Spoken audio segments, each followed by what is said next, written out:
Hi, I'm AJ Hogue, one of the teachers of Learn Real English, and welcome to our video course. Now, let's get started with rule number one, or secret number one. And rule number one is to always learn English phrases. And to never study just individual words. So, in this course, we're going to teach you a totally new way to learn English, a totally new way to study English so that you can speak English quickly, easily, automatically, powerfully, confidently.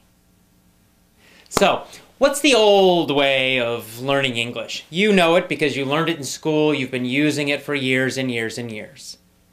You sit in a classroom, you've got a textbook, you memorize lists of vocabulary words, you study lots and lots and lots of grammar rules. You do lots of reading and little fake conversation drills and activities. And this is the traditional old way of learning English, but we have a totally new and different way of learning it. And we're going to teach you each part of that, one part every day for a full 7 days. So let's start with part one, secret one, rule number one. Learn phrases, not individual words. Now, of course, a phrase is a group of words. It's a group of words that naturally go together. This is very important. You see, when you only study individual words, you are doing a number of things that make learning difficult. Number one, when you study just an individual word, like a vocabulary, something in a vocabulary list, or even in your notebook, you write one single word and then you write the meaning or the translation. Here's the problem. That word has no connections to anything else. Therefore, it's difficult for your brain to remember it. That's why you have to keep repeating again and again. You look at that list and you try to memorize it. And then the next day you forget, and then you go back and you try to memorize it again and again and again and again and again, and maybe after a very long time you might remember it. But most likely you're going to forget it, especially long term. And yet that's the way most students are learning English and studying vocabulary. Here's another problem with just learning single words. When you study just single words, you're not learning any grammar. But when you study phrases, you are actually learning grammar. It's a kind of an effortless, easy way to learn grammar. You don't need to think about rules. You don't need to think about anything, and yet you will be learning correct grammar when you study groups of words instead of phrases. Let me give you an example of this. Let's just, take any phrase like, or a simple sentence. He was a bad dog. He was a bad dog. Now, let's imagine that you're a new English student and, the word bad is new for you. Of course, I know you know it, but let's just imagine you go way back to the very beginning, your first year of learning English, and bad is a new word.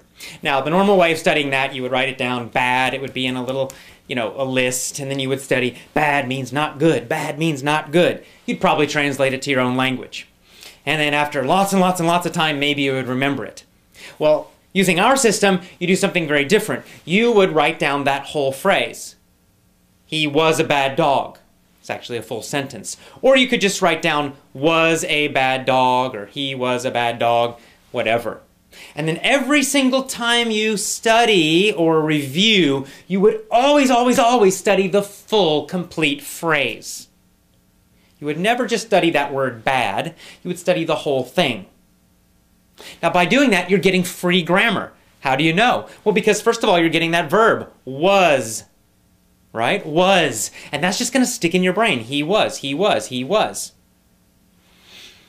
You're also learning articles. You don't need to remember what that means. You don't have to even worry about it. And yet you know that it's correct to say, in this situation, a bad dog.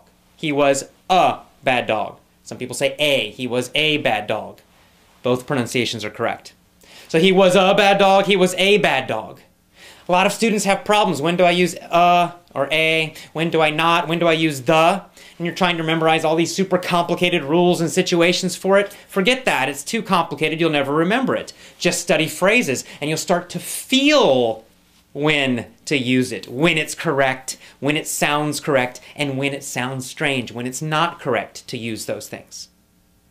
And of course, this is true for all grammar, all phrases, all vocabulary. By studying a full phrase, or even a full sentence, always, always, always, you're going to get lots of grammar. You're going to learn which vocabulary words go together naturally, and you're going to know when to use them in which situations. Because sometimes, for example, there might be a situation where there are many words that mean the same thing, and yet we typically use one of them. Like, we might say, he was a bad dog. That's a common phrase. A bad dog, bad dog. We use that word bad to describe a dog who's naughty, who's not good. But we don't usually say horrendous. Now, horrendous means super, super bad, really terrible. And yet, we don't usually say he was a horrendous dog. It sounds strange. Even though the meaning is basically correct, yet in normal, real English, not textbooks, but real English, we just don't use that word to describe dogs. Not usually. I don't know why. There's no real rule about it. It's just that's what we usually do. And every language has these kinds of word combinations that are more common, and other word combinations which just aren't used typically. How do you learn that? Well, you can't learn it from any rules, because there are no rules about that. You have to learn it by studying phrases always. Always, always, always study phrases, review phrases. Whenever you learn a new word, don't just write down that individual word. Write down the full phrase, or even better, the full sentence that it's in. Always include the words that are around it. This is going to help you improve your English speaking ability much, much, much faster. Even better, when you write down the phrase, also write down where the phrase came from to remind yourself of the whole situation. So you might, let's say you find a new word in a newspaper article. Well, first of all, let's say the word horrendous. You're reading a newspaper article, or you're listening to the radio, you hear that word horrendous. That's new, what is that? And you write it down. But you're not going to write down just that single word, you're going to write down the whole phrase that it was in. And then you're also going to make a note, you're going to put down, this came from a newspaper article about the economy. And this is going to trigger you, it's going to remind you, give you a memory cue, a memory reminder of the full situation. So now you're not only getting just this single word, you're getting the full phrase or sentence that it's in, and you're also reminding yourself where that sentence came from. What was the general topic? What was the general situation? And in this way, you're getting a lot of extra grammar, which you're learning unconsciously, easily. You don't have to think about it, but you're learning it anyway. Your brain is learning it, even though you might not know that. And you're also learning when certain phrases and certain words are used and when they're not used. You're learning which situations it's used or they are used in, and you'll of course know that in other situations you don't use it. Because as you learn more and more and more phrases, you begin to get this feeling of correctness, and you begin to know when to use certain words, how to use them, and you're also how to use the grammar correctly as well. This is so important. It's such a simple, simple little secret, a simple little trick, a simple little rule, and yet it can totally change the way you speak English and learn English. It's very, very important. So never, never, never study just an individual word, one word. Always study the phrase or the sentence, and always, always, always make a note where it came from. And you want those phrases and sentences to come from real English, which we'll talk about more later, not from textbooks. Here's another advantage of studying phrases and full sentences and always knowing the situation that they came from. Phrasal verbs. You guys know about them. You know all about phrasal verbs that are a frustration for so many students, right? To be knocked out or knocked up have totally different meanings, right? Knocked out is a phrasal verb. It's a two-word verb. It's a verb phrase. And to be knocked out means to, like, it's like in boxing or sports. You get hit and you go, it's like you're asleep, right? Boom, knocked out on the floor. To be knocked up means to become pregnant. We use that for women. Now, there's no way if you just look at the individual words to know the meaning, right? Knocked out, knocked up. It's not logical. You just have to learn each one individually. But if you just try to study lists and lists and lists of phrasal verbs, you're going to become very confused. You'll start confusing one with the other. You're going to forget, and it's horrible, and you don't want to do that. It's not effective. It doesn't work.